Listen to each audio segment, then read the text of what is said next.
just briefly to go over what the agenda is for this evening, we'll first give a short history of the past plans for Lee Road.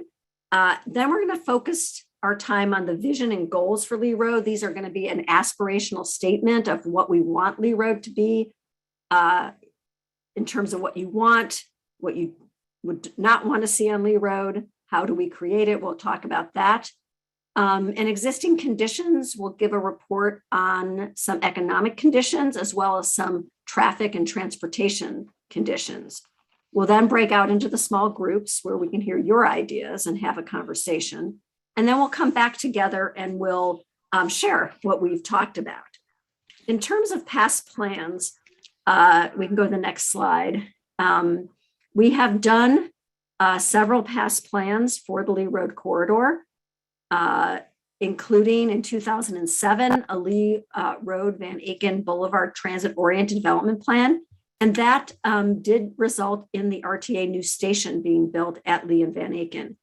In 2010, the city completed an economic development plan. It was a strategy for the entire city in terms of the market and incentives for our businesses. And then in 2012, we did a Lee Road traffic study and corridor plan. And this plan that we're doing now starts where that plan left off. So we are continuing the work of that plan. That plan included a full traffic study, which is still valid, and we're using it as a basis for this new plan instead of doing another traffic study. And in 2015, also as a result of that 2012 plan, we did engineering plans for a road diet. Now, some of you may ask, what is a road diet? And that's a way that you slow traffic by reducing the number of lanes, and you organize traffic, all to increase safety as well as visibility. We can go to the next slide. So a road diet, it was a diagram from the last plan, showed 3 lanes of traffic, one going in each direction, and a center lane that would be a turn lane. This also included bike lanes, 2 5-foot bike lanes on either side. After we did this plan, we did complete engineering. Ohio Department of Transportation needs to approve these plans since we use state money to build them. And they rejected the bike lanes due to transition lengths. And that's how long it takes you to get in and get out of a bike lane and get into regular traffic. So we redesigned it again without bike lanes. But by this time, a number of years had passed and the road condition had worsened. And the city decided not to restripe the crumbling pavement, but to hold off for what we do in this plan. So now is a time to recraft the vision, a new vision for Lee Road, including plans for pedestrian and bike improvements. Briefly, in this plan, we can change the slide. The plan covers 3 major areas. It's the study area, starts at Lee and Van Aken and goes all the way south to Walden Road in Cleveland. And this study will include traffic and transportation, including bike facilities, streetscape and pedestrian amenities, which also can include connections to our adjacent neighborhoods, as well as an economic development strategy. And all this will be supported by robust community engagement, which we are starting tonight. As we're saying, this is where we're starting. We can go to the next slide. This is the process. We are at the beginning. It's that first bubble where it says phase 1, understand. This will go between now and May, and we'll focus on studying existing conditions and getting feedback from residents and business owners on the future of Lee Road, how you want it to look and feel, what works, what doesn't work. In the second phase, which we're calling shape, that will be in June through September. And that's where public meeting number 2 will take place. And we'll take all the ideas generated in phase 1 that we're doing now by the community and create concepts for Lee Road in terms of streetscape and traffic and business development. We'll also help the community at this point, as part of the public input, will help us refine those concepts that you'll be presented.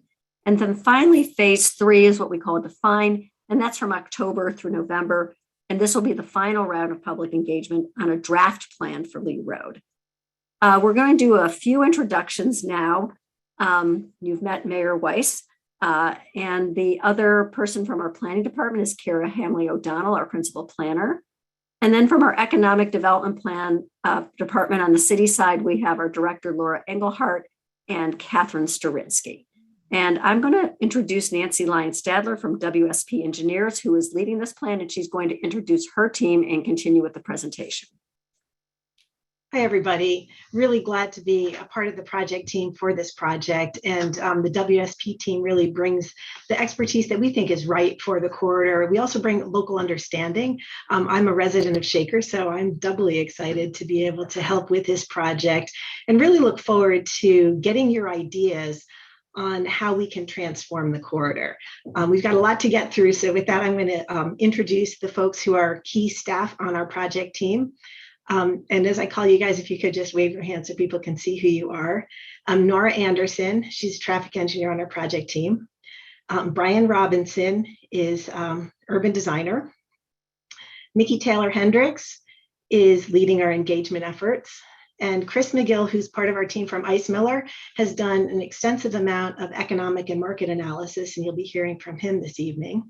And then finally, somebody who I think everybody on this call knows, everybody in the region knows, Peter Lawson Jones. I know you remember him from his time with the city, as well as county commissioner. Since that time, in the past decade, he's actually supported us on multiple projects, bringing his expertise in engagement. And so we really benefit from his involvement on this project in that role as well. So now we're going to roll into just a couple of questions using a word cloud tool. So if you have a phone and can pull it out now, this is going to allow us to get some input from you to kick off our meeting. I'm going to turn it over to Mickey, and she's going to give a little bit of a tutorial on this, and we'll get started.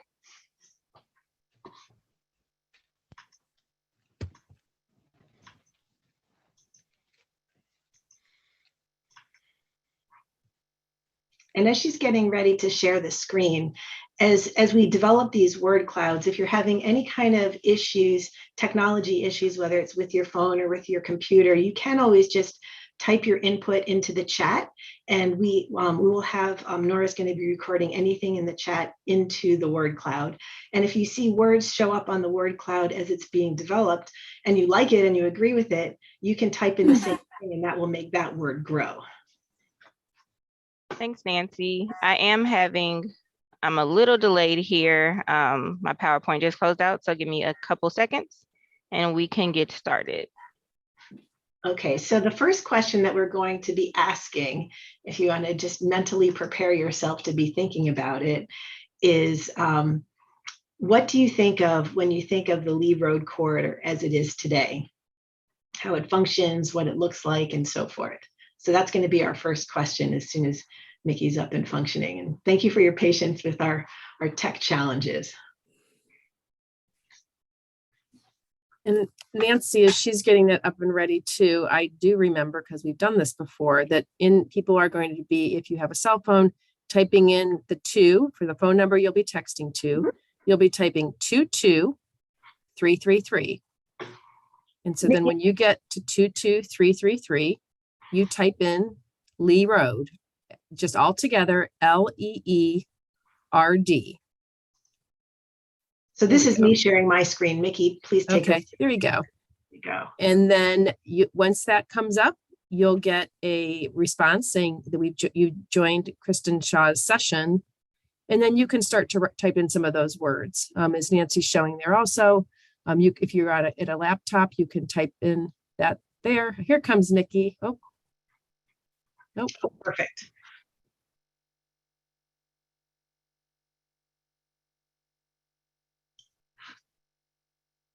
Is that Mickey sharing the screen, or is that Nancy sharing the screen? It's not me anymore.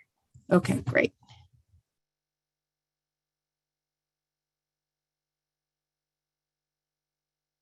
You're on mute, Mickey. Thank you. All right, so as mentioned, we are going to start by texting the number 22333. You're going to text Lee Road, which is LEERD. Sorry about that. Again, the number is 22333, and you're going to text the word Lee, L-E-E, Road, R-D. The first question is going to be,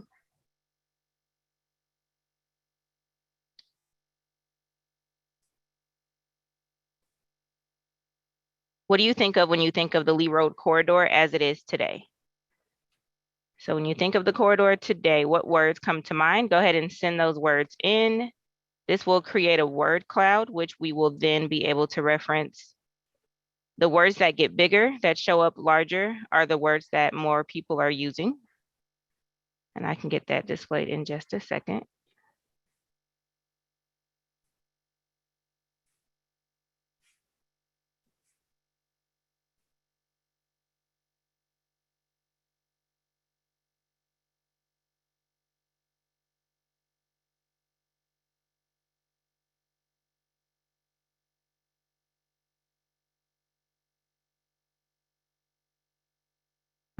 For those of you who are having issues with the word cloud, again, some people have started to do that. You can put it into the chat and we will add it to the word cloud.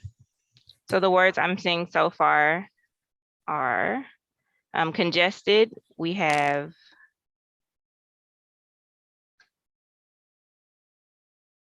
unshaker.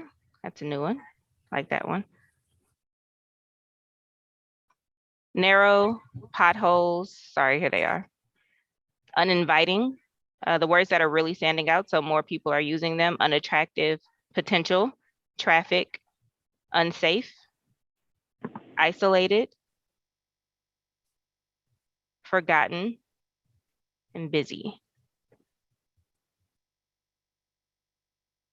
All right, I'm gonna go to the next question. The next question is, what would you like Lee Road corridor to become? So what words come to mind when you think of what you would like to see for Lee Road in the future?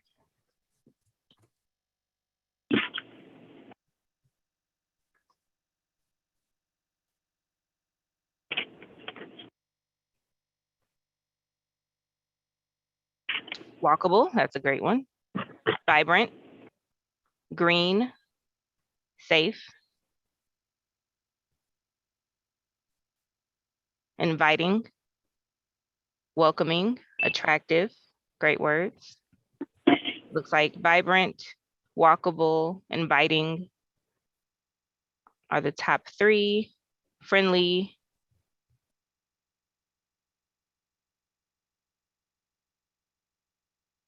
attractive, diversity, useful. All right, these are some great ones. And that is all I have for today. So I'll turn it back over to you, Nancy. All right, great.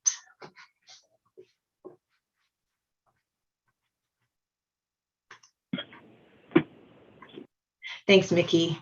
And just so you know, we're going to be taking all of this, all of your words, all of this, all of what you just provided, and we're going to be layering that into the plan development. And it's going to, start with potentially making some adaptations to the draft vision statement and goals. So I want to read this to everybody in case somebody is on their phone. The draft vision statement is to create a Lee Road commercial district that is commercially vibrant, aesthetically attractive, equitable, sustainable, safe, connected, and accessible to all. Successfully integrate transportation, land use, economic development, and an engaged community in the development of the district. And then the goals that support the vision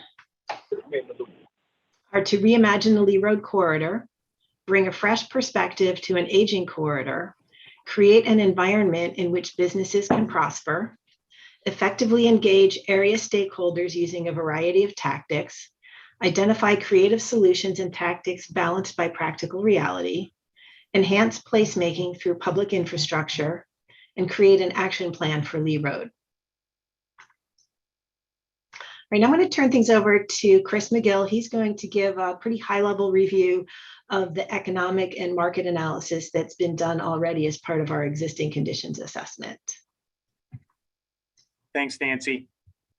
I I will go fairly quick through these. One of the things that we, as part of a lot of work we're doing, so just know that this is sort of a sample of a larger body of work we've already undertaken thus far. One of the things we were asked to look at was the original 2010 economic development plan. So there was a plan that the city put in place, a citywide plan in 2010, really had 5 major findings. And just to quickly address kind of the cursory a review of those findings. First, a finding was that Shaker Heights needs to generate more income tax.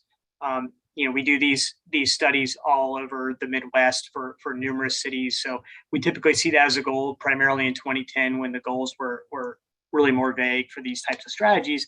And one of the things we can deduce is that goal has been accomplished. There's been a 41% increase in income tax since 2013. That's about, over 4% per year. That's significant when you think about it, because one, that exceeds wage inflation and wage growth. So that's a good number. In 2010, we were at 19 million when the plan was implemented, and there was an income tax rate change in 2013. That number spiked, and now we're sitting at 39 million. One of the things that we are going to be monitoring with this goal is that the work from home environment and how that's being refereed and regulated at the state level will dictate how we need to sort of how agile we need to be with this strategy, how we need to maybe reimagine what this goal means and where people are taxed, whether it's their home or their work. Number 2, Shaker Heights needs more business proactive policies. So that is sort of a to be determined, because in order to understand the right way to create business policies and tax businesses, you kind of have to have an environment that hasn't been disrupted. And we just went through the pandemic. There have been a number of things that have happened since 2010, primarily in industry. Technology's changed that we're going to need to look at to maybe reevaluate and reimagine this finding. Next slide. Number 3, Shaker Heights lacks quality office space. As we go through the strategy, we're going to educate what quality office space means, whether it's Class A, Class B, or Class C. We know that the Van Aken district has put more quality office space into this market. So one of the things we are tasked to do is kind of show what that square footage currently is and where it could be in order to absorb some of the market findings that we have throughout this project. Number 4, there are optimal methods that were laid out to achieve these things. One, financial support to commercial property owners, 2, business segment specific incentives. Those things have been done since 2010. A suite of economic incentive packages were created back in around 2010, 2013. And those programs, through our review, are pretty creative. So one of the things we want to do is help sort of adapt those incentive programs to what's happening in the marketplace today and better kind of find ways to evolve that number 4. And then number 5 is really how we're telling the story, making sure that all units of government, all amenities, schools, retail will benefit from what we're doing in an economic development strategy. And that's being done now, but we want to make sure that that's at the forefront of the work. So that's the 2010 strategy. I'm going to go through some quick economic statistics. This is the number of non-vacant commercial buildings on the Lee Road corridor. So these businesses are on Lee Road. And we did 2 things with this chart. The left side and the red bars represent the number of commercial buildings, or you could say businesses. And this is by business use, business type. And then on the right side, in that green line, represents a square footage allocated to each of those business types. We've counted there are about 73 businesses along the corridor. That doesn't include those that are on the perpendicular streets and kind of a half mile and a quarter of a mile away. So again, this is kind of that existing count of companies on the corridor. Next slide. Bear with me on this one. This is in really small font. You can see occupation. So this is jobs on the corridor by occupational type.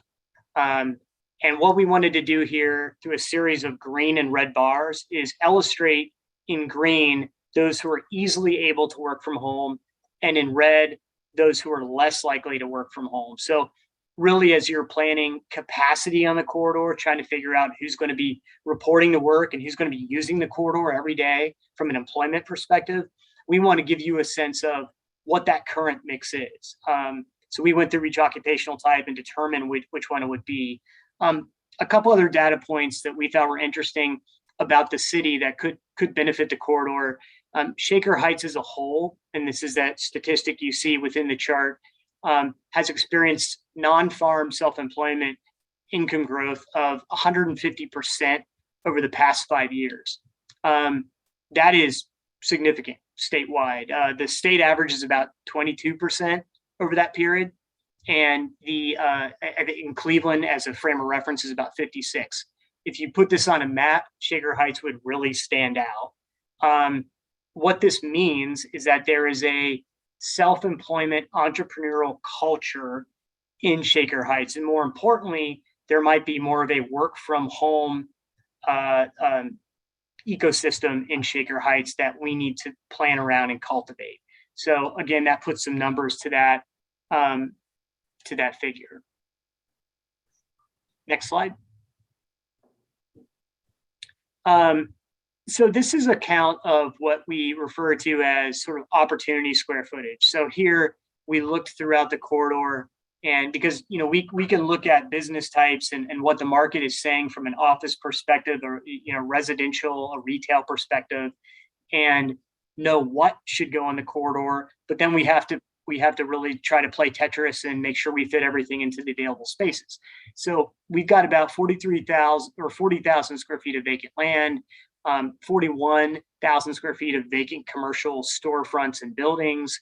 And then we also called out tax delinquent parcels.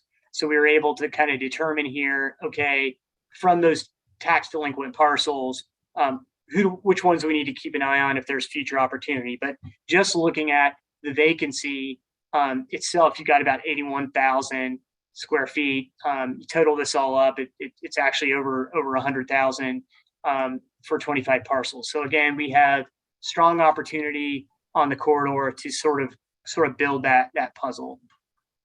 Next slide. And sorry. So that wraps up my portion. I will turn it back over to Nancy. All right. Thanks, Chris. Sorry, a little awkward. Brian, feel free to Sure. share your wisdom and wizardry. Yeah. Sure. So, in addition to the market information that Chris was sort of going through, we also have to start to look at some of the physical characteristics of the corridor as well. And we're just going to show you a brief snippet of some of the information that the team has looked at. But the urban design, landscape aspects and streetscape aspects are really important, and it's all about place creation and making the type of corridor that you figuring out what type of corridor you'd like to see. So some of the things that we sort of looked at, just an example. Here's the building heights and the setbacks, how far a building is back from the street versus how tall it is, what the types of uses that are in that building. They all really sort of come together to form what I would say is sort of the urban design character. And you can kind of see, you all know the corridor very well. There's a lot of red on that, and that's an indication there's a lot of retail and a lot of existing today along the corridor. But on the next slide, you can see that even within that retail, there's actually quite a bit of variation in the actual red that's on that map, right? So if you look on the top left, sometimes buildings are closer up to the street and there's a wider sidewalk. Sometimes on the bottom left, there's trees and there's more landscaping. On the right, sometimes there's cars in front. And so it's this collection of characteristics that we're sort of looking at to understand what the type of character in the end we can see being there. And we also look at things like on the next slide, which is really the sort of ownership the sort of ownership that's existing there today. A lot of the urban design and landscape stuff or streetscape stuff is going to relate back to Chris's work. And this helps us to figure out maybe, you know, just as an example, public properties, maybe there's more opportunity for change there, right? And so we have to figure out how that relates to the market. And then we'll sort of make some recommendations about land use and what that place can be like. And I'll turn it over to Nora. Thanks, Brian. So in a lot of answers we saw during the poll everywhere questions, we saw a lot about the traffic and the congestion and the walkability of this corridor or the segment of Lee Road. So one of the things we're looking at is just the factors that play into how we potentially reimagine the space in terms of traffic. So right now we see there's about, and these are 2019 counts, so about 20,000 cars were utilizing Lee Road on a daily basis, which in comparison, Chagrin and Van Aken were right around that 14,000 car per vehicle mark. And as for the characteristics of the traffic operations along Lee Road, in between Van Aken and Chagrin, we have a wider right of way to work with. We're seeing about 60 to 72 feet. And then as we are traveling south, and for most of the corridor, we're only at about 48 feet, which is right now 2 lanes in each direction. So a little bit of a constraint there that we'll be working through based on all your guys' ideas and suggestions to make it a friendlier place to travel. And we just wanted to point out that there is currently transit service along Lee Road. Route 40 runs up and down Lee Road and of course connects to the Blue Line at Van Aken. And then the 14 runs along Chagrin Boulevard. So there are existing transit operations, and looking at those and how they are operating today will be a part of this process. And then we're not only going to be looking at vehicles, but we're also going to be looking at how the vehicles interact with the pedestrian element to transportation here. So looking here, you see along the bottom graphic of the different curb cuts along Lee Road. So we're seeing about 20% on each side, east and west, is a curb cut into a business, a driveway, a parking lot. So that creates a lot of conflicts with pedestrians and cyclists utilizing the sidewalk. So we're going to kind of we hope to look at that and see if there's any way to either to increase the safety element there. And then speaking of safety, just a quick report out on the crash data that we're seeing along Lee Road. So for the past 3 data years, which 2018 to 2020, we saw just over 200 crashes along this segment of Lee Road. Most of them are rear ends, side swipe passing, which is very common for this type of urban area, but it's not an insignificant amount of crashes. So especially with 40% of them involving some sort of injury, we want to look at how to decrease that amount as we're moving forward with this design process. All right. Thanks, Nora. Now we're going to get to the fun part. We're going to break out into groups. There'll be everybody who's been talking, everybody on the project team will be facilitating a group. So it'll give us all a chance to talk with each other about what the corridor looks like, how it functions today, and what those future opportunities might be. And so Nora's been working some wizardry behind the scenes. We'll get transferred into different groups, and we'll have about 30 minutes to talk through all this and really kind of pick your brains on what the issues are now, what's worth preserving, where are there opportunities, what would really be transformational for Lee Road, what types of businesses would be great there, and what types of community spaces if that's of value to everybody. So I'm writing down these keywords here right now. And we're going to go through each of these areas and really just get an understanding of those perspectives. And then we're going to join back together as a group, and a representative from each of the breakout groups will report back to all of us as we regather and share thoughts and ideas. So it's interesting as we do this kind of an exercise, some of the similarities and the themes that we typically see, and then some of the differences and some of the unique aspects. And this is really like a super valuable thing for us to do at this point in the planning process, because it really helps us to understand the community's views and to integrate the community views into the plan.